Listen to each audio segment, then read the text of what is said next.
Muy buenas, familia. Madre mía, qué cantidad de luz tengo aquí un momento, chicos. Me estoy quedando aquí ciego. Buenas, familia. Bienvenidos a este directo en el canal de Hispania BCN, Noche de tu Soccer FTV. Todavía no de alineaciones ni tampoco de fantasy, ¿vale, chicos? Esperaros que esto el jueves ya lo tenemos. Ya se está acabando por fin este parón. No, hoy estamos aquí para hablar de historia del fútbol, uno de esos programas tan bonitos que hace tiempo que no hacíamos por aquí, que nos traíamos pues de curiosidades, de historias de clubs, jugadores. En este caso creo que son de clubs, precisamente. ¿Sabéis qué? No os lo digo yo, que os lo diga él. Que os lo diga nuestro amigo El Tuso, que ya está por aquí. Rubén, bienvenido. ¿De qué me vas a hablar hoy?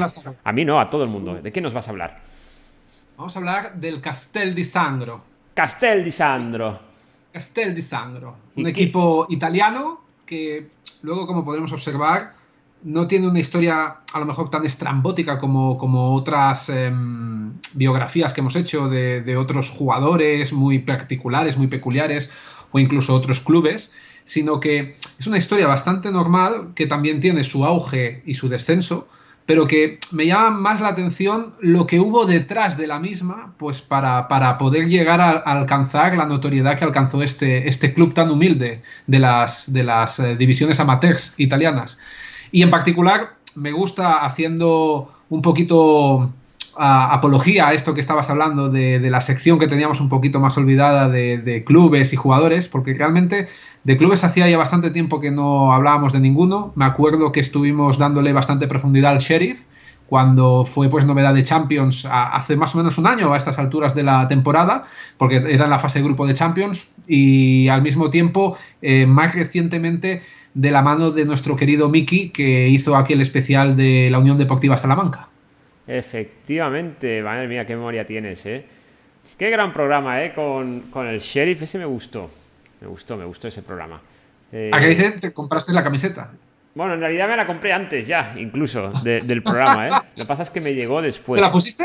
¿Te la pusiste No en sé si ese me directo llegó, o no sé si posterior? me llegó a tiempo para el programa este o no, ¿eh? Esto sí que no lo recuerdo. Tendría que tirar de archivo y mirar para atrás, porque es que hace un año De ya de esto. Meroteca. De De Meroteca, sí, Meroteca. de archivo propio. No lo sé, chicos, pero es prácticamente la única camiseta que tengo de fútbol. Y me la he traído a Taiwán, ¿eh? O sea que me la pondré algún día aquí para hacer Qué bueno. directo. No puedo hacer de Champions, porque no está en Champions. Está en Europa League. Europa League. Con el Manchester creo que jugó el otro día, ¿no? ¿O con quién? Sí, está encuadrado en el grupo del Manchester United, la Real Sociedad y el Omonia Nicosia. Oh, mi querida Real, pues no sé, ahora tengo el corazón partido. Bueno, Y ahora la Real Sociedad, en la siguiente jornada de Europa League, que es esta jornada de espejo, que también es atribuible a la Champions, se enfrentará precisamente a la Real Sociedad del Sheriff. esperemos que no jueguen muchos de la Real y se reserven para la Liga. No, no lo van a Sí, pero hacer. No lo van a hacer eso ya porque lo están, dices están ganando, entonces. a otro título de interés, dices esto ya. Esto llama más en base al juego. Bueno, va, chicos, no nos desviemos del tema. Voy a poneros aquí en pantalla, a ver si lo puedo buscar muy rápidamente, la imagen de la población donde se encuentra situada. Vamos a ir haciendo como un poquito de zoom. De Castel di Sangro. De Castel di Sangro. Castel di Sí, Sangro. en primera instancia, un poquito siguiendo la línea de esa introducción que comentaba, este es el relato biográfico de un club que despertó pasiones en un momento muy concreto, en la década de los 90, de un periodista norteamericano con mucho pedigrí. La entidad en sí, lo que decía, el club puede ser quizá pues del montón, trufada pues de muchas historias, eso sí, que retratan la realidad del fútbol italiano, pues también con su belleza y sus tintes dramáticos, pero sobre todo es un llamamiento a cómo hay instantes en los que lo deportivo trasciende, ¿no? Y va más allá de lo rutinario, lo establecido, con ese amor puro por el fútbol que algunos pueden sentir, que luego pues ahondaremos bastante en esta determinación, en esta cuestión, aunque luego pues obviamente esta esencia con el paso del tiempo pues se pierda, se diluya, sobre todo pues bueno, por la banal condición humana, ¿no? Pues junto a ese paso irreversible del tiempo. Pero sobre todo ese instante de luz no se puede entender en esta crónica periodística sin Joe McGinnis, del que hablaremos, que es este periodista norteamericano reputado del que hablábamos, y su libro El milagro del Castel di Sangro, que ya data de un lejano año 2000. A este lo tengo, ¿eh? Te lo busco. No Vaya. pasa nada. El Yo milagro te de voy, Castel di yo te Sangro. voy, yo te voy comentando, yo te voy leyendo, tú me vas comentando también cosas relativas a lo que vaya hablando, o bien aquellos que se quieran añadir en el chat. Pues, venga, pues hagámoslo así. Me vas saltando entre las fotos y me vuelvo loco. Pero no pasa nada, estoy preparado. Nací para esto. Vamos al mapa regional, a lo que era el tema geográfico, Al si mapa quieres, que es, regional. que, Te que lo es realmente busco. como empezaba todo. O sea Bueno, que bueno, quería hacer te voy a la hacer un pequeño introducción. zoom ya en ese mapa, ¿eh? Dale, dale. Quiero agradecer aquí a anamapa.com por su participación en este programa. ¿Qué haríamos ¿Qué sin haríamos este sin concepto Anamapa geográfico? en este caso? Que ilustra también la situación de Castello di De Sangro. Sangro. Castel di Sangro, Castel di Castelli. Sangro. Ah, siempre lo llamo Castello, no sé por qué, me sale Castelo, Castello. sí, estás empedrado con el Castelo. Es Castello. Castel di Castel Sangro. di Sangro. Ok. Acuérdate como en catalán, Castillo, Castell, pero le quitas la Castell. L. Ya, pero bueno, venga, va, vamos a intentarlo. Castel. Es una buena prueba mnemotécnica Claro que para sí. acordarse. Pues l'Associazione Calcistica Dilettantistica, es decir, ACD en su acrónimo, ¿Cómo es? Castel di ¿Cómo Sangro. es? Associazione Calcistica Dilettantistica, ACD. Ah, ok. La ACD Castel di Sangro, en su acrónimo, pues eso, Ok. lo que te he leído. El Castel di Sangro es un equipo de fútbol de la provincia italiana de L'Aquila, que es la más grande, la más montañosa también, y la menos poblada, luego veremos que son 6.000 habitantes, de la región de Abruzzo, en el centro de la península itálica. Ah, la península itálica. Vamos a aprovechar este momento tan romántico, porque estamos aquí hablando en italiano, esto siempre es bonito, para dar la bienvenuti a nuestro amigo Nanu, aquí conocido como Urum Lee, que también acaba de entrar. Besitos y abrazos, crack, gracias por pasarte. Vamos a continuar con la historia del Di Castel di Sangro. Sangro. Me ha servido del Castell, ¿eh? En catalán, muy buena. Muy buena. Siempre intento hacer cosas que lo hagan fáciles. Ah, sí, sí. Pues el Castel di Sangro, que está en esta provincia italiana de l'Aquila, en la región de Abruzzo, limita con las provincias de Teramo al norte, Pescara y Chieti al este, y Sernia, en la región de Molise, al sur, y Frosinone, Roma y Rieti al oeste. Y su capital es la ciudad de L'Aquila, o sea, que hace gala también al mismo nombre de la provincia. Al Castel di Sangro se le conoce por distintos apodos. Giallorossi, en ese sentido como la Roma, como la Asociación Esportiva Roma, Qué que es curioso. amarillo y rojo, ¿no? Sí, sí. Giallorossi. Sangrini, Castello, que es Castillo, ¿Ves cómo o Castel. Castello estaba por Castello. ahí? Yo sabía que Castello estaría por ahí. En algún Buenas momento tardes, fluiría. Juanito. Bienvenido. Gracias por ¿Qué pasa, pasarte. Juan? Don Márquez. Por Gracias por cierto, pasarte chicos, también. tenemos ante nuestros ojos a un señor al cual tenemos que entrevistar, que esperemos que pueda ser más pronto que tarde, porque este señor que se acaba de conectar ahora en este directo fue entrevistado por La Tertulia y por Pero por la Marca, tertulia marca también, ¿eh? y por Marca, por Lolo Beitai, porque Juanito ha sido la gran referencia de usuario viciado, enfermo de fútbol fantasy, al estar jugando más de 40 ligas a lo largo de estos últimos tiempos, y de ahí pues esa entrevista que tuvo, pues nada, esta última semana.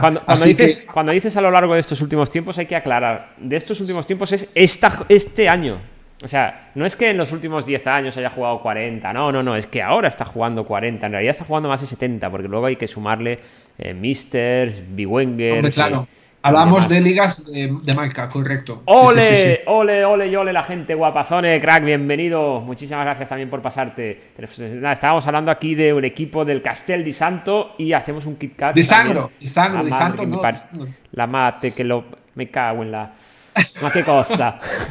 Y luego aquí a Juanito, que era el break que estamos haciendo, porque le estamos haciendo un pequeño homenaje ya que está por aquí también, con esa gran entrevista y bueno, que está en boca de todo el mundo en cuanto a la familia fantasy, no solo de nosotros, que ya lo ha estado desde siempre, desde que entró hace un par de meses, pero a nivel fantasy nacional...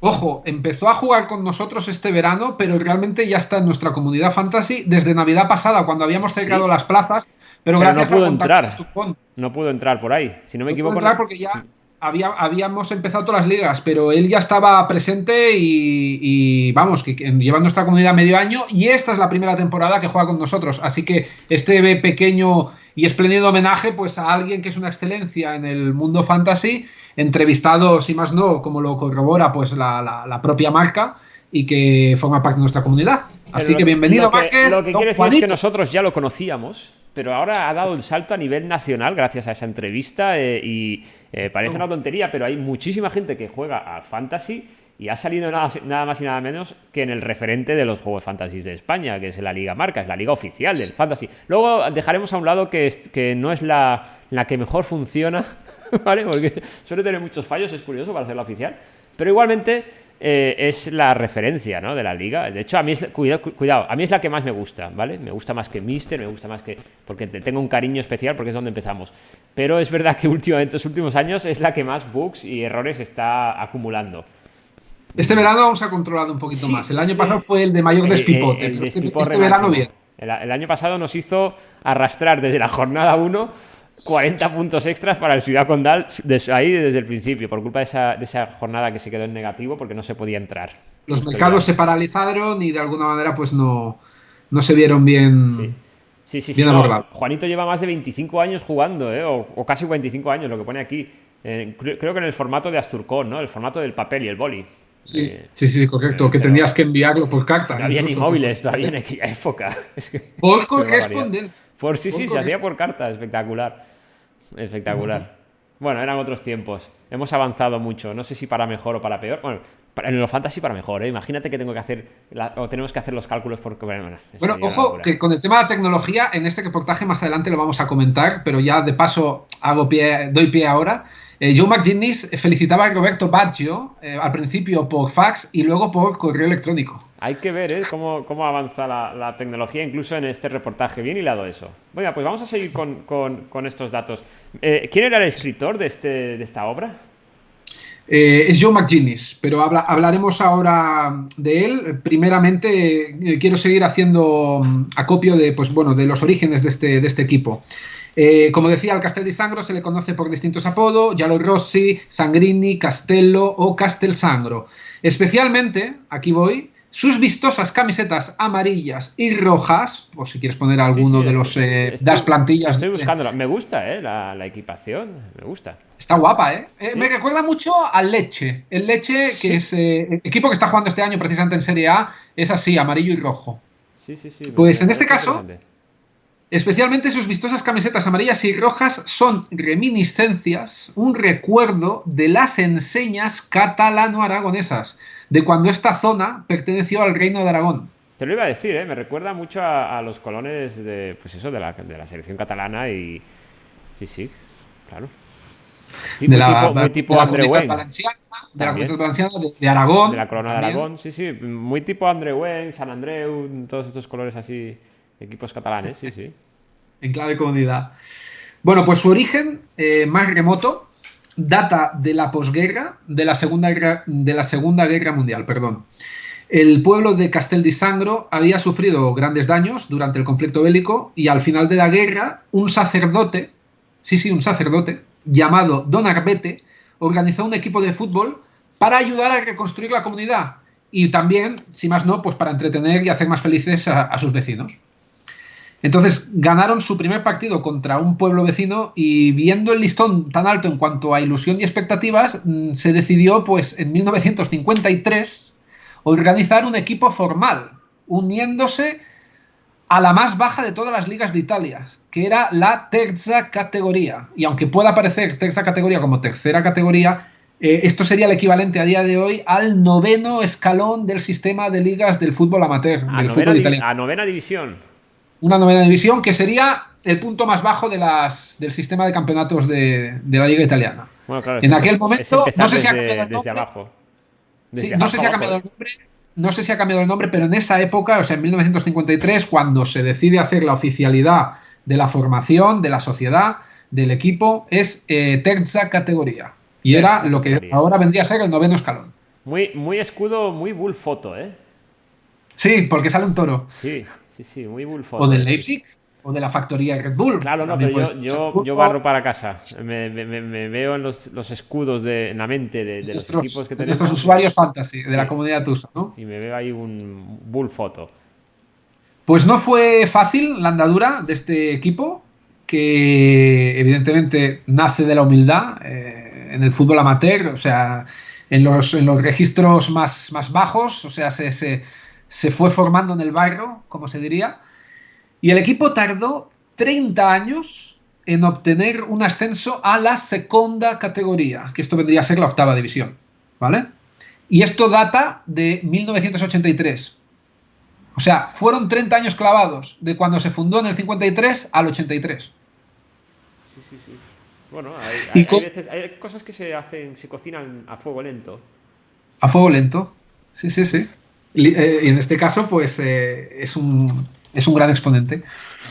Y como el salto de categoría significaba que necesitaban dinero pues para las tarifas de la nueva división y los salarios de los futbolistas también acordes, pues al no tener nada, su salvador vino en la forma de Pietro Rezza. Este es el primer nombre importante de este club en esos años 80. Pietro Rezza, Pietro Rezza, te lo busco. que era un sureño de la región de Apulia, cerca de Bari, concretamente, y Pues que se había casado, no que sé se si lo había tengo casado a Petro.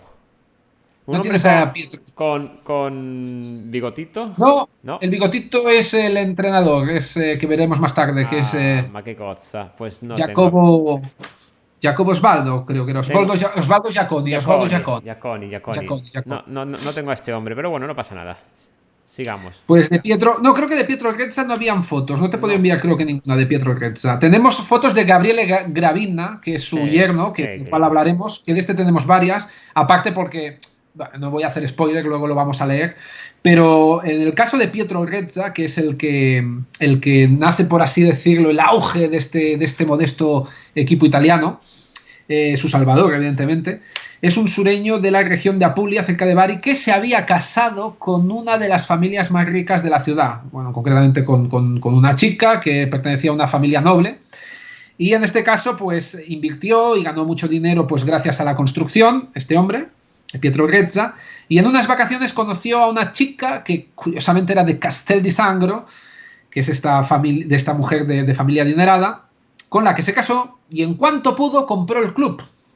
No, Pietro Rezza, ¿eh? bien, ¿no? Que no perdió el tiempo. Vio el negocio y dijo, aquí me lo quedo esto. Aquí me lo quedo. Pietro Rezza tenía fama de mafioso, presumía de tener un zoo, siempre iba resguardado con un harén de guardaespaldas allá donde iba, y en su ruta de negocios, no exentos de polémica, también se dedicaba literalmente a dinamitar montañas para construir urbanizaciones. Lo que vendría a ser el protagonista del próximo GTA 7, porque el próximo GTA 6 ya no, porque ya sabemos quién será. Pero tiene tablas para un GTA, ¿eh? Este hombre. Bueno, sigamos. Nombró a su yerno, a Gabriele Gravina, que de él sí que tenemos algunas fotografías, que lo designó como presidente del club, pues para gestionar en el día al día el Castel di Sangro. Y este hombre sí que tenía bastante tablas, también tenía pues una serie de cosas, de factores pues que también eran muy suyos, el cual ya enumeraremos, pero es verdad que gracias a sus estrategias pues fue de alguna manera equiparando al club pues con las medidas que consideraba oportunas para hacerlo crecer. Y entonces pues subiendo rápidamente de rango desde su intervención, al ya no poderse depender únicamente del talento local de la región, Gravina decidió mantener la competitividad del equipo contratando a jugadores de fuera de la ciudad, normalmente descartes de futbolistas que no habían triunfado en equipos de la Serie B, con la que la plantilla empezó a profesionalizarse. Es decir, estando prácticamente en una quinta o sexta división, que no es profesional, ya empezaba a fichar jugadores por así decirlo, de descartes de equipos en los que esos jugadores no habían triunfado y que de alguna manera pues sí ya eran profesionales. Entonces esto era que el ascenso fuese mucho más sencillo. Sí. Buena estrategia, ¿eh? La verdad que sí. Para la época, bien visto. Todo esto, pensemos que esta progresión, estamos hablando entre 1984 y 1988, porque nada más comprar el club Pietro Rezza en el 83, ya mete al yerno, a Gabriele Gravina, y él, pues directamente entre el 84 y 88, pues empieza a hacer un equipo competitivo y ya con posibilidades de aspiraciones. Entonces, en 1989, aquí alcanzó las filas profesionales de la Serie C2, que la Serie C2 sería como la cuarta división. Ya iba subiendo, ¿eh? Sí, pero ahí tuvo un camino accidentado en la lucha, ya no solo para no subir, sino para intentar no bajar. O sea, la lucha por permanecer en esta categoría, en la cuarta división. Ahí era un poco más dura la cosa. Exacto, ahí ya se notaba. Por eso tenía que resarcirse de buenos fichajes para empezar a darle competitividad auténtica si quería, pues, al menos mantenerse en la cuarta división italiana durante esa primera mitad de la década de los 90. Y el nombre propio, bueno, con nombre y apellidos en este caso, en esta etapa, ya sí, ahora sí, fue Osvaldo Giaconi, ese señor del bigotito que me decías antes. Este señor es una apuesta personal de Gabriele Gravina para enderezar el rumbo de un equipo encasillado, y era un técnico valiente, también al mismo tiempo muy temperamental, y gracias pues a sus métodos logró ascender al Castel di Sangro a la Serie C1, que era la tercera división. Y esto ya estamos hablando del año 95, 1995. Entonces, en la temporada 95-96, aquí ya estamos hablando de las cuotas máximas, sobre todo en toda su historia del Castel di Sangro. Consiguieron llegar al playoff de ascenso a la Serie B. Al playoff de ascenso a la Serie B. Temporada 95-96, o sea, en el año ya 96. Estaríamos hablando verano, primavera, verano del 96. Y en las semifinales lograron dejar en la cuneta al Waldo, que era otro equipo con el que competía para ascender, por un 1-0 en el descuento. Y la final se enfrentó ante el Ascoli, que el Ascoli hace una década o dos era equipo de Serie A. O sea que el Ascoli ya, aunque a día de hoy no está en lo más alto de la élite, es un equipo que hasta no hace tanto sí que permanecía. Entonces, ante el Ascoli jugó en Foggia y el desenlace era más incierto, porque acabó el partido 0-0. La final se jugó en el estadio Pino Zaccheria, que era ocupado por 15.000 tifosi del Ascoli, por contra de 40, ya me hubiera gustado 40.000, 4.000 hinchas del Castel di Sangro. O sea, estamos hablando de 15.000 tifosi del Ascoli, 4.000 hinchas del Castel di Sangro. La proporción, evidentemente, parecía muy desequilibrada y, evidentemente, pues muy desigual en el tema de animar y dar calor a los suyos, ¿no? Pues para vencer en este partido. Pero es que, pese a la comparación de asistencia tan odiosa, la verdad es que esos 4.000 hinchas del Castel di Sangro era casi toda la población de la ciudad. Porque Todo estamos el hablando pueblo. que, claro, tenemos que tener presente que el censo es de 6.000 habitantes. O sea, fueron 4.000, más de la mitad de la población del Castel di Sangro a este partido. Y los otros 2 millares, o sea, los otros 2.000 se quedaron en el pueblo, en cada casa, dicen, para evitar que les entraran a robar. O sea, Te para lo que no iba se a quedase el decir, pueblo ¿eh? Te vacío. iba a decir, se habrán quedado para vigilar las casas, porque. Pues mira, muy buena, muy buena. Qué Sí, sí, cosas. sí, sí. Y entonces, bueno, volviendo al partido, este finalizó 0-0. Y justo antes de la tanda de penaltis, el entrenador Giaconi, para mí, hizo un Luis Van Gaal. Esto, evidentemente, no lo he apuntado, pero lo digo. Hizo un Luis Van Gaal. Y tú dirás, ¿en qué sentido? Porque no, cuando Van Gaal jugaba, o sea, entrenaba a Holanda, en la Holanda que estuvo participando en, no sé si era un mundial, creo que era un mundial, no sé si Eurocopa o mundial, me suena que era un mundial. Me acuerdo que cambió los porteros en una tanda de penaltis. Quitó al titular para poner el suplente y le salió bien la apuesta y pasó. Entonces, digamos que esa idea que vimos en Van Gaal tan atípica, ¿no?, y tan extravagante, ya lo habíamos visto en Giaconi en esa época, Entonces en el año fue 96. Van Gaal quien hizo un Giaconi. Van Gaal fue el que hizo un Giaconi, exacto, correcto, a la inversa, porque su predecesor en el tiempo fue Giaconi en 1996. Te voy a poner a un Pues Giaconi ya con una cierta edad, pero para que lo tengamos en pantalla como antes. Tal cual, sí, sí. Y Giaconi vive todavía, ¿eh? No ha fallecido. Estará jubilado, estará retirado, pero todavía está este buen hombre con vida. Y el entrenador Giaconi en ese momento quitó al cancerbero titular para dar entrada a Pietro Espinosa, que era un meta de 34 años, que no solo era suplente, sino que además no había disputado ni un minuto en todo el año, en toda la temporada. Porque este era su O sea, momento. espectacular. Este era su momento.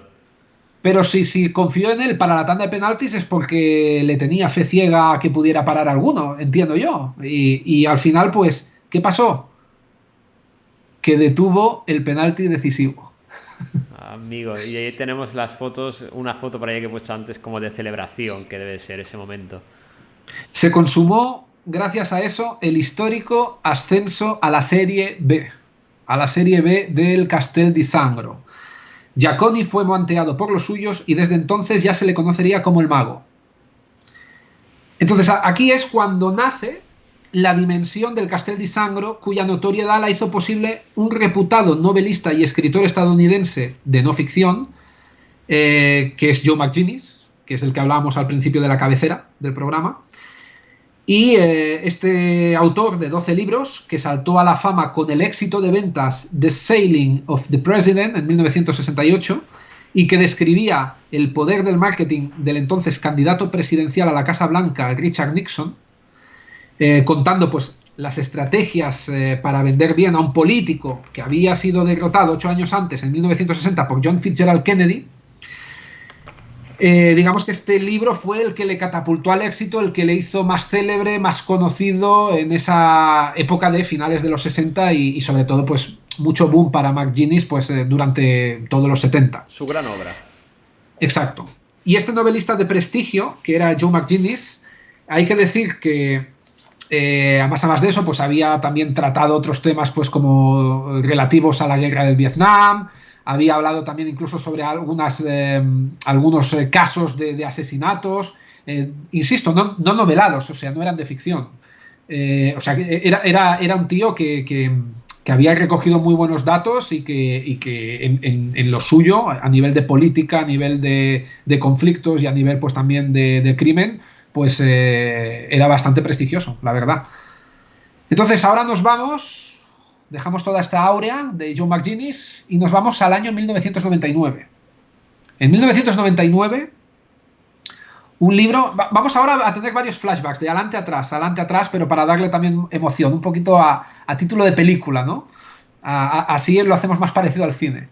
En 1999, un libro llegó por correo a la redacción de diferentes medios de comunicación británicos. Cuando lo sacaron del sobre, los periodistas hallaron la historia de un equipo de fútbol de la segunda división italiana.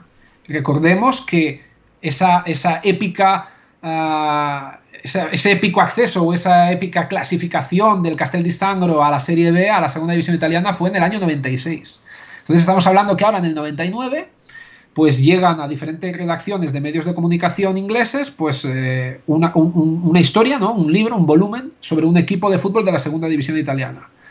Muchos evidentemente lo olvidaron al no llamarles la atención, porque no era nada conocido, y como en tantas redacciones pues acabó siendo un tocho entre tantos de los que formaban barricadas en los escritorios de los despachos. Un pisapapeles más. Sí. Vale. Michael Carson, un periodista de la revista 442, se frotó los ojos al identificar al autor de esta obra, un tal Joe McGinnis. E indagó para reconocer que este McGinnis era el mismo McGinnis que había escrito sobre Nixon décadas atrás y que ahora ahondaba sobre un equipo de fútbol italiano desconocido. En 1996, volviendo al año del ascenso de este equipo a la Serie B del Castel di Sangro, el periodista norteamericano estaba siguiendo el famoso caso de O.J. Simpson, que era un prodigio del fútbol americano, que había sido juzgado por el asesinato de su esposa y de su presunto amante. Entonces, McGinnis tenía el contrato preparado para sacar un libro del juicio. Además de Nixon, insisto, recordemos que había escrito libros sobre la guerra del Vietnam o sobre otros asesinatos, o sea que era una crónica bastante bien lavazada. Pues justo en medio del proceso, le dijo a su editorial, no se sabe por qué, que se desentendía, que no quería saber nada más de ello, hizo las maletas, abandonó la soleada California y se fue a Italia, a una región montañosa, perdida, en una pequeña localidad donde... Suena un poco turbio, ¿eh? Suena un poco a... Me han dicho que me vaya y me tengo que ir. No, vaya por... Tengo que dejar esto. Ay, me he doblado. Es una crónica periodística bastante intensa esta. Sí. Es un poco... Creo que estás muy cerca del micro y se repite lo que digo. Ah, vale. Pues sí. Me aparto un poquito. No hay problema. Es que me oía doblado, chicos. Pues eso, que un poco turbia la historia. Sigue, que se está poniendo emocionante. Y entonces, pues claro, se va a una montaña, una región montañosa perdida en una pequeña localidad donde quería seguir la campaña de un recién ascendido a la Serie B, como era este llamado Castel di Sangro. Y Michael Carlson, el descubridor de McGuinness en esta temática futbolera, descubrió después, tiempo después, en parte, pues porque Joe McGuinness había hecho este cambio de paradigma tal, ¿no? También había una parte de explicación más allá de que evidentemente hubiera algo turbio detrás, que yo también, aunque no se dijo, lo puedo realmente pensar. Algún tipo de presiones quizá desde el entorno californiano, porque esa figura de talla mundial deportiva pues podía también tener sus efectos demoledores. Bueno, en cualquier caso... Estás hablando de un periodista que escribía libros, voy a decir polémicos, no porque fueran polémicos en sentido de... sensibles. Exactamente, polémicos desde la parte de cuidado con los temas que estás tocando, ¿no? Más en una época en la que la gente quizá desaparecía más que ahora, o igual quizá lo mismo, pero no hay los medios para saber que un escritor americano ha desaparecido. Ahora sí que puede salir enseguida en TikTok, ¿no? O en cualquier otra red y se hace un poquito más de eco de las cosas. Pero es una época en la que podías desaparecer sin que se enterase un poquito más nadie, de hecho. Y estaba tocando temas complicadetes, ¿vale? Delicados para la opinión pública. Así que a lo mejor tocó alguna cosa que dijo, tengo que ir, me voy un ratito a Italia. A emigrar, sí, al otro continente, dando el salto al charco.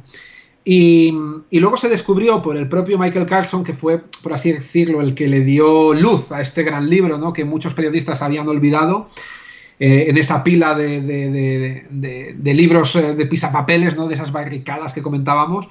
Pues descubrió Michael Carlson, cuando fue de visita a ver a McGuinness, que tenía en su casa de Boston, en el año 2000, más de 500.000 de libros de fútbol, o sea, más de 500 libros de fútbol, una auténtica biblioteca. Y luego una recopilación inabarcable de cintas de vídeo VHS de partidos grabados que podía ver por satélite. Madre mía, o sea, lo que disfrutaría aquí Maldini, ¿eh? Es lo que te iba a decir, esto es un Maldini en toda regla, un Julio Maldonado. Sí, no, y tú también, ¿eh? Yo creo que si bueno, entras... yo no tengo partidos grabados, veo muchos, pero los veo todos en los que tengo aquí en las cadenas de pago. No me he grabado nada. Pero yo creo que entras en esa casa y como mínimo se te iluminan los ojos. No sé si te daría tiempo vital para verlos, pero es como... ¡Hola! Te veo ahí iluminándose la mirada. O sea, digamos que aunque la huida, entre comillas, de McGuinness podía venir propiciada también por un tema de integridad, yo creo que el hecho de hacer una crónica sobre el Castel di Sangro también venía motivada por su afán futbolístico, ¿no? Que veíamos que también era un enfermo del fútbol.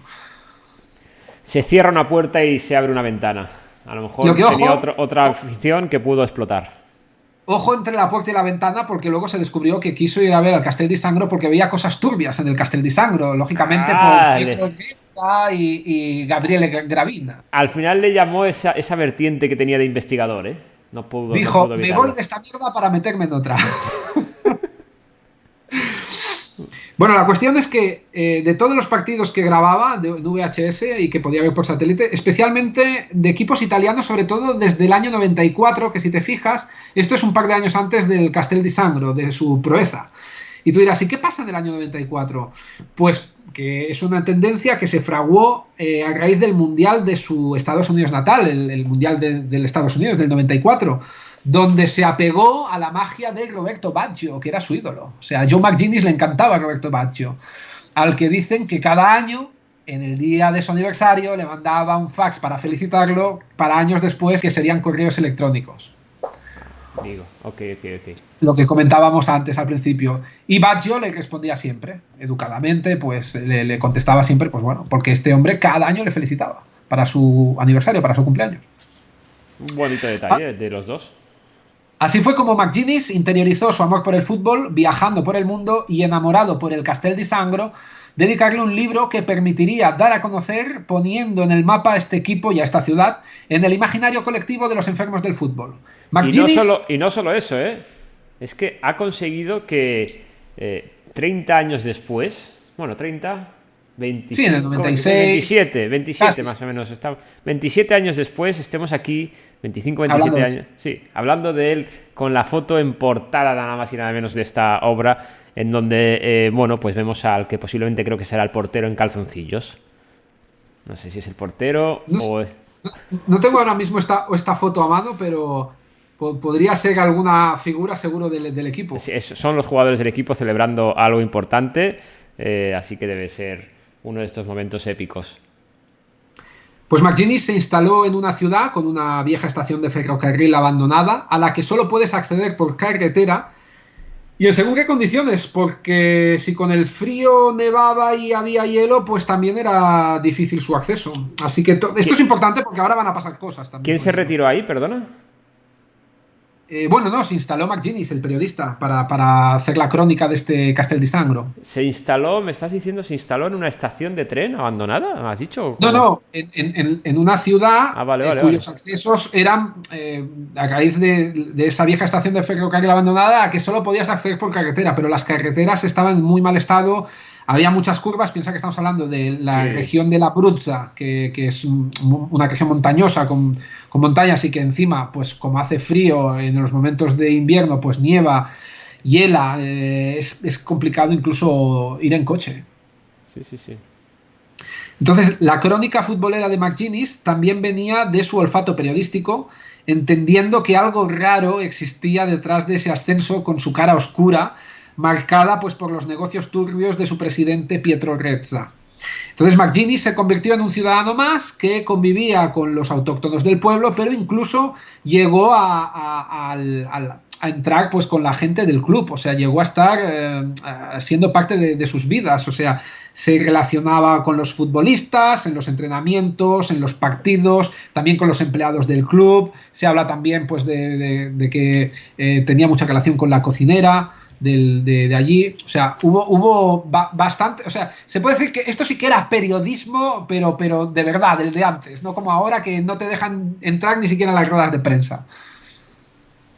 Y a raíz de ahí, pues nada, fue un fan más, ¿no? Pese a sus razones de lucubración, pues de qué verdades podían sostenerse detrás de todo esto. Una verdad que se relataba evidentemente con Grezzo y a través de su yerno Gravina. A alguien, sobre todo este último, Gravina, a alguien dispuesto a ascender socialmente, ya fuese con una boda mediática o con la presentación, esto sí que es textualmente la presentación, o sea, literalmente la presentación de un delantero nigeriano que era una farsa, que era el Robert Ponick, que lo presentó, claro, en aquella época no teníamos internet como ahora, más célebre por sus avezadas declaraciones sobre las chicas con las que quería acostarse que de sus habilidades futbolísticas. Se rumoreaba que también era un actor contratado, luego saltó al campo un par de veces y no hizo nada, pero era el eco que se habían hecho pues para darle bombo y platillo a ese jugador que formaba parte de la disciplina del club. marketing de la época. El marketing, Un poco agresiva correcto. el marketing un poco, pero marketing. Sí. Gravina engañaba a su esposa, que era la hija de Rezza, o sea, del presunto mafioso, incluso acostándose con la mujer de uno de los jugadores del equipo, Gigi Prete. ¿Esto era marketing también o...? No sé, esto ya se les fue un poco de las manos, yo creo. Pero hay más, ¿eh? Todavía vamos a seguir. McGuinness se ponía las manos en la cabeza cuando se enteraba de todo esto, porque en un pueblo pequeñito donde todo se sabía cómo podían suceder estas cosas. Luego la crueldad también se cebó con el equipo cuando al no poder jugar en su estadio tuvo que disputar en Gubbio, que era más de 60 kilómetros, sus partidos, recorriendo esas carreteras tan peligrosas pues por sus pronunciadas curvas, las condiciones meteorológicas adversas por la nieve y el frío, y en alguno de esos viajes fallecieron dos de sus jugadores, dos de sus futbolistas, que eran Pippo Biondi y Danilo Di Vincenzo. por esas carreteras del Abruzzo, también hubo el infortunio añadido de ser detenidos por la policía Gigi Prete y su esposa, es decir, la amante del presidente Gravina y el jugador, el defensa, por un caso relacionado con el narcotráfico. Turbio, sí. En lo deportivo, el Castel di Sangro se salvó del descenso ese mismo año en el que subió, o sea, el año 96, o sea, estamos hablando de la temporada 96-97, ganando incluso a rivales de entidad en aquella época de la Serie B como eran el Torino o el Genoa, que son equipos que a día de hoy están en la Serie A. ¿Al Génova también? Pero ¿cómo? ¿Al Génova? Sí, al Genoa y al Torino, ¿Al los Génova dos. de Capo? Al Génova de Capo, de nuestro preciado Capo. Caray. El Genoa y el Torino, los dos. Los ganó en ese año de permanencia, de mantenerse en la Serie B, que había sido lo más alto que había conseguido el Castel di Sangro. Pero bueno, salpicado por los amaños de las apuestas deportivas y algunos maletines aceptados, dejándose ganar por el Bari, que buscaba el ascenso en la última jornada, y así fue. Y esto, pues claro, se descubrió también, y el Bari casualmente era de donde, no digo nacido, pero era cerca Rezza, que era el propietario del club, que había designado a su yerno a Gravina. O sea que de alguna manera ellos ya se habían salvado y dijeron, bueno, si hay maletines, nos dejamos ganar por el Bari. De hecho, por lo que leí, aunque no lo apunté, se dejaron ganar, mejor dicho, 3-1 con gol de penalti marcado. Para eso, para nada, para dar ahí un poquito de ocultación, de que no quede tan exagerado. Sí. Bueno, ya era una época en la que en el fútbol italiano las apuestas deportivas ilegales estaban a la orden del día, como luego vimos su gran explosión en varias ocasiones, pero sobre todo en el 2006 con el Mojigate, con el tema de esos descensos administrativos de la Juve, el Milan y bueno, bastantes cosas. 10 años después, pero seguía todo igual. Sí, en los 90 hubo muchísimas cosas así en Italia, en el calcio. Entonces, ahí es cuando Magginis decide cerrar su periplo con el Castel di Sangro. Fue en el año 1997. Ya no sabemos nada más que se date de cuestiones relativas a este equipo italiano en el libro de Magginis, porque Magginis desapareció de la escena, ya no estuvo más. Entonces, queríamos seguir un poquito la historia de este modesto club italiano, y ya lo que sucedió después fue una caída de naipes. Fue una caída de naipes en toda regla, porque cada año era peor que el anterior. Ya esto ya, digamos que lo bonito de la historia culminó aquí. Para empezar, en la 97-98 el club descendió a la Serie C1, lo que vendría a ser la tercera división. O sea, se salvó el primer año, pero el segundo ya descendió. Y Osvaldo Giaconi fue destituido. Ese entrenador relámpago que había llevado al club a la división de plata italiana, pues fue destituido del cargo. En la 98-99 todavía daba algunos coletazos de esperanza el equipo, llegando lejos en la Copa Italia. La Copa Italia. Te dije al principio del programa que la Copa Italia saldría, aunque fuera solo por un momento. Y fue, yo creo, que la última gran alegría del Castel di Sangro, porque ya estaba jugando en la Serie C1, o sea, en la tercera división, pero ese año en la Copa Italia llegó lejos, eliminando al Perugia y a la Salernitana, para después caer eliminado en cuartos de final contra el Inter de Milán. Pero no era un Inter de Milán cualquiera, era el Inter de Milán de Roberto Baggio, que era el ídolo de Joe Magginis. Qué cosas, qué cosas.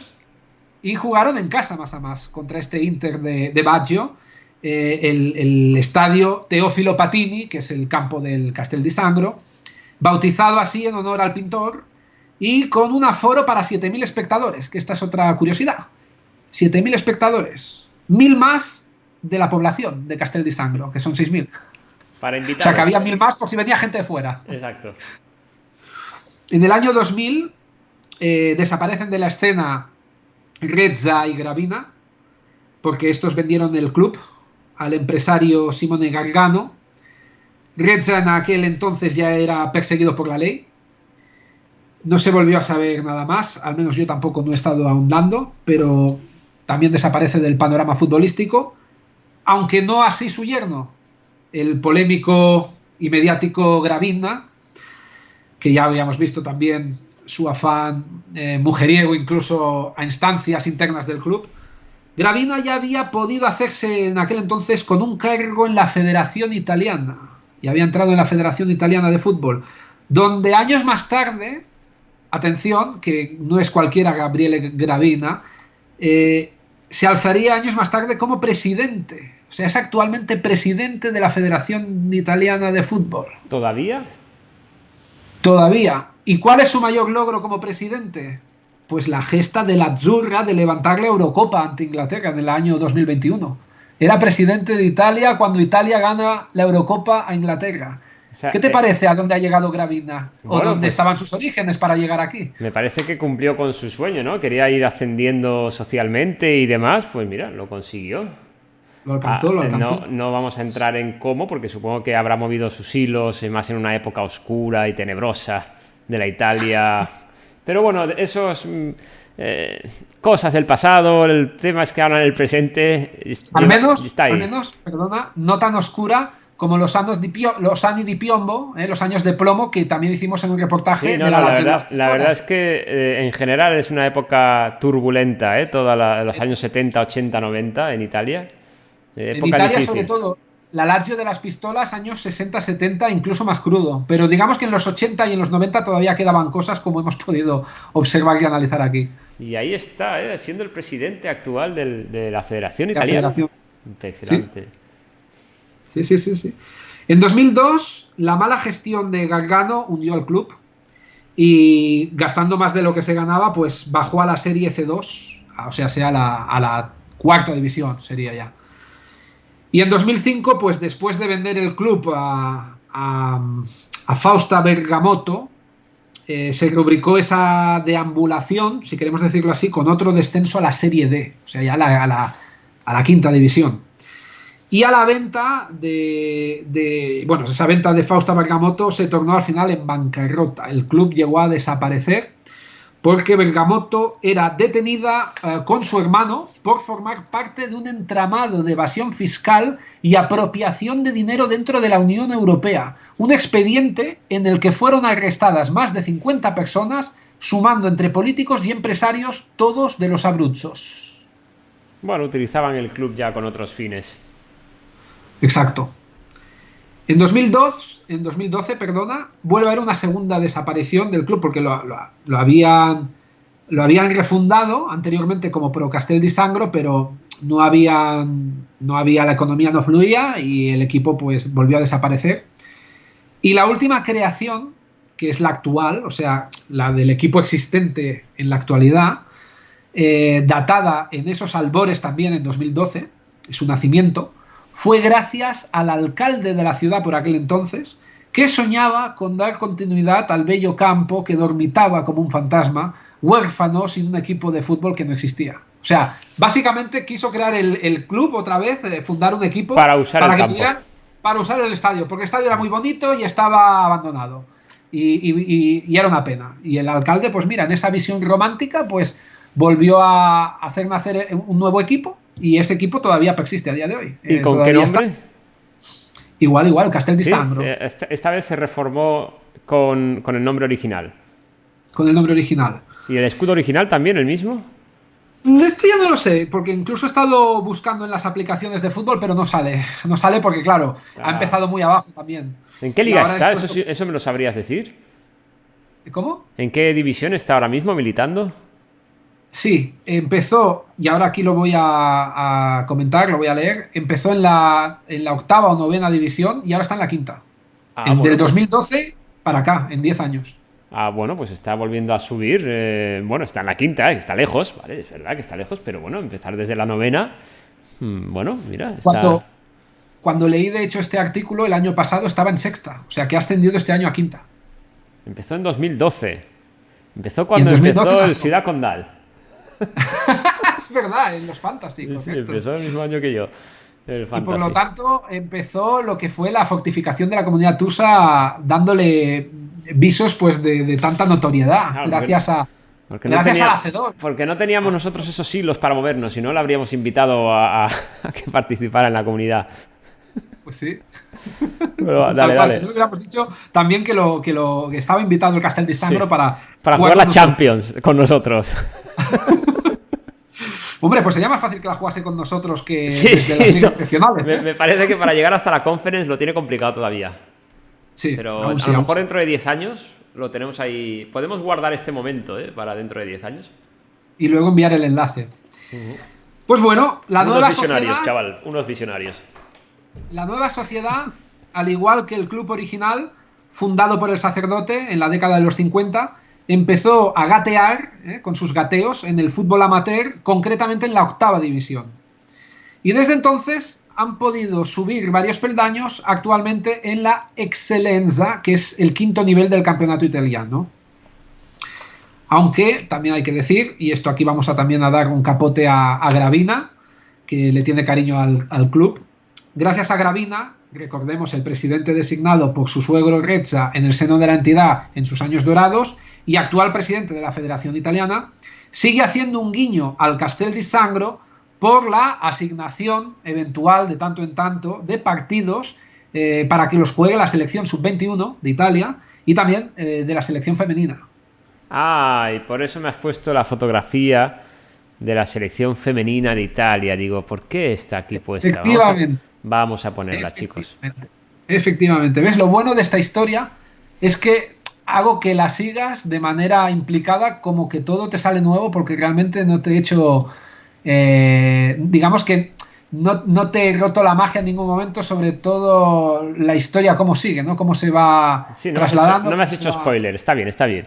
Esta foto sería ya mucho pedir, pero no está sobre el césped del estadio, ¿no? Del Castello di...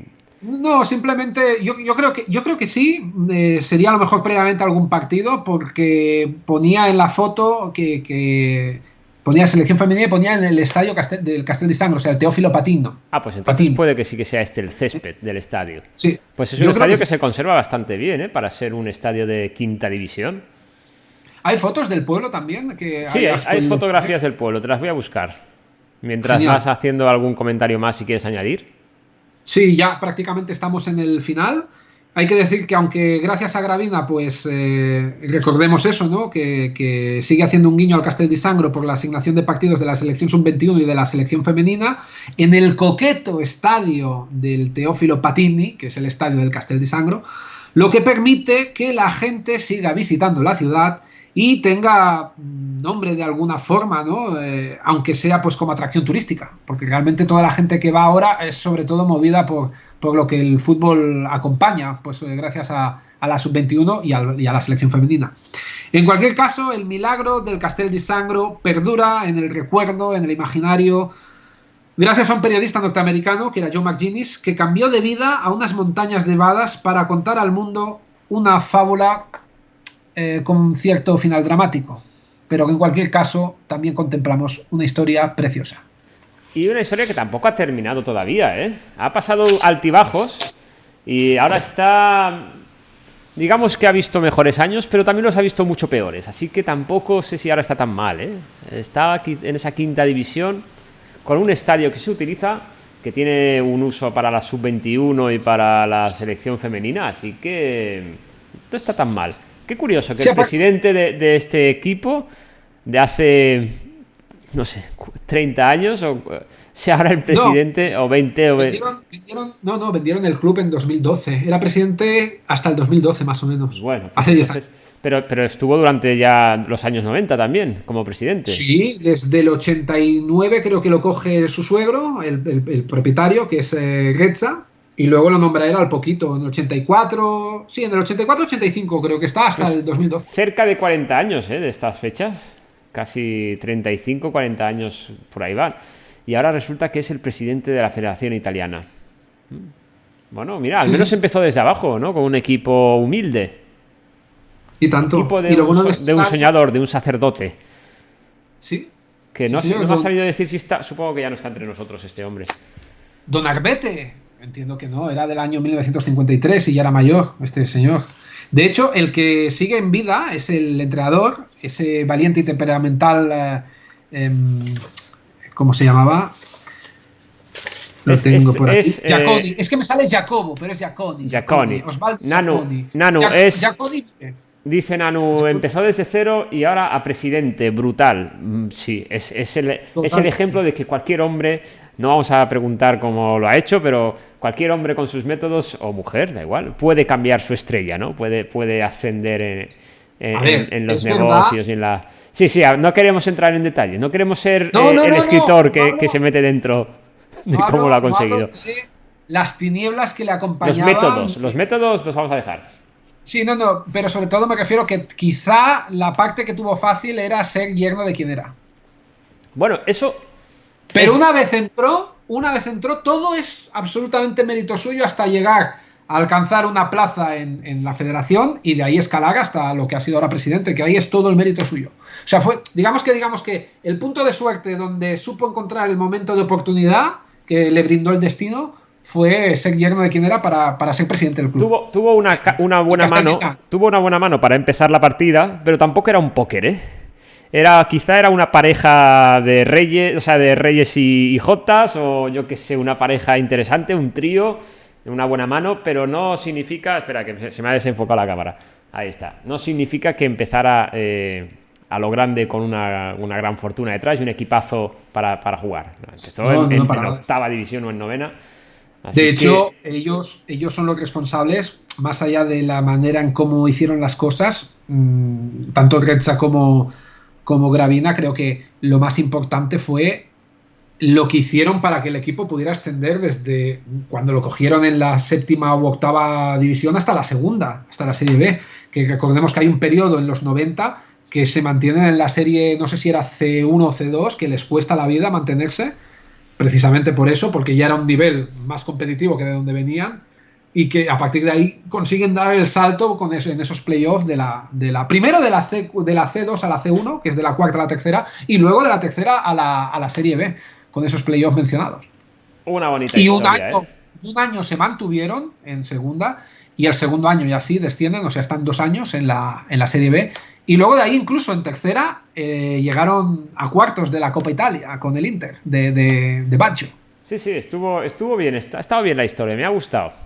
Historias curiosas que nos trae el Tuso siempre al canal. Bueno, siempre, hacía tiempo que no teníamos ninguna historia. Sí, ya teníamos un poquito que volver a esta línea, pues porque hemos hablado últimamente bastante en comunidad fantasy, ¿no? De los torneos nuestros, más allá del tema troncal que son las alineaciones probables, y también pues a final de la temporada pasada, como había muchas cosas en juego a nivel de resultados, títulos, campeonatos, pues también hablábamos sobre ello, pero ya tocaba algo de historia y bueno, seguiremos evidentemente por esta línea, aunque sea así de manera ocasional, pero no lo vamos a dejar de hacer tampoco.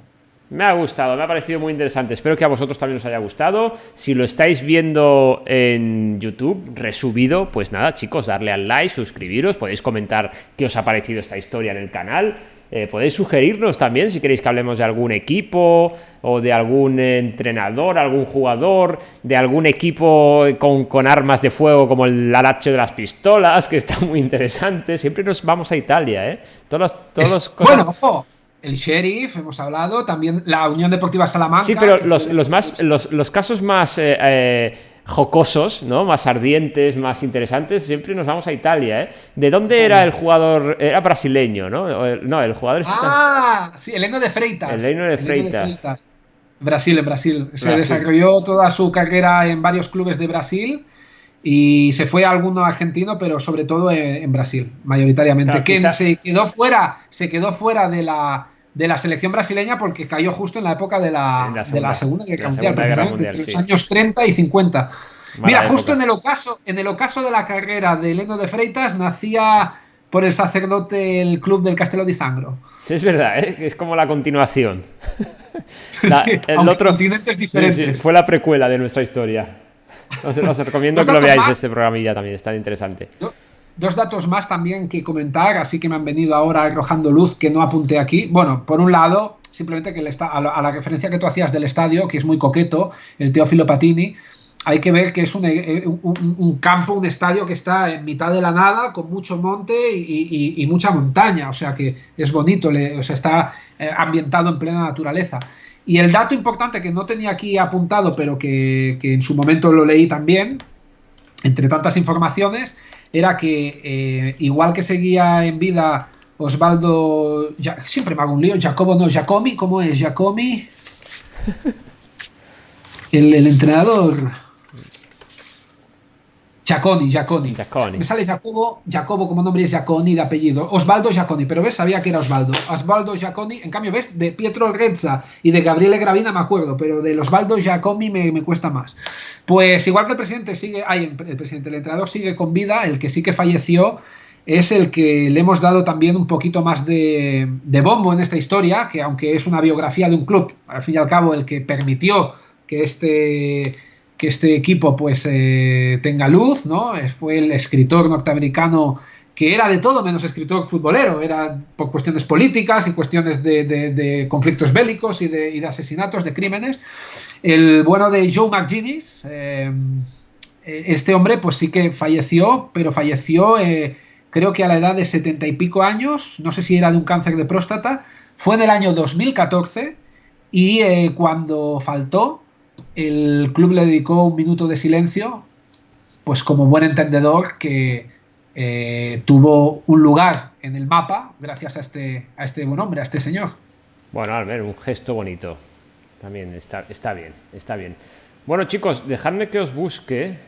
A ver si puedo ponerlo para cerrar el... Yo pondría de despedida, bueno, no ahora, sino cuando cuelgues el vídeo en YouTube, yo pondría al final del mismo para enlaces. Ya sé que siempre nos deja YouTube el aleatorio, no el random, que ellos consideran pues mediante coeficientes e historias, pero yo en este caso lo que sí haría sería poner 2 de historia, si quieres. Ya no digo yo las pistolas, que siempre lo hemos recomendado y es el más visto, pero quizá un Heleno de Freitas, un Sheriff. Yo diría más por esos cauces, si quieres, para poner esos 2. Bueno, el Heleno de Freitas y el Sheriff. Está bien. Me lo apunto como opciones. Yo lo que voy a poner es la imagen actual del estadio Castel di Sangro. Cita Castel Teófilo di Patini. Sangro. Teófilo el estadio Patini. Teófilo Patini. Una imagen que he encontrado así, muy interesante del campo. Es verdad, con rodeado de montañas. Está chulo, está bonito. Y con esta imagen... Con esta imagen nos vamos a despedir del programa de hoy.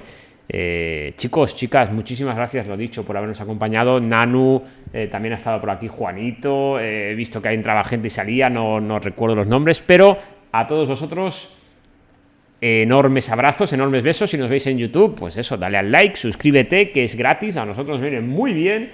Y si te gusta el fantasy, atento que este jueves empezamos ya con las alineaciones de la jornada 7, que esto vuelve a arrancar. Chicos, chicas, adeu, dice Nanu. Adeu, qué catalán esto, adeu. Adeu, siau. Adeu, siau, Nanu. Que vaya bien, familia. Besos y abrazos. Cuidaos, pasad buena semanita ya de la última semana de septiembre, que ya se viene el Winter is coming. Abrazotes. Chao. Adiós.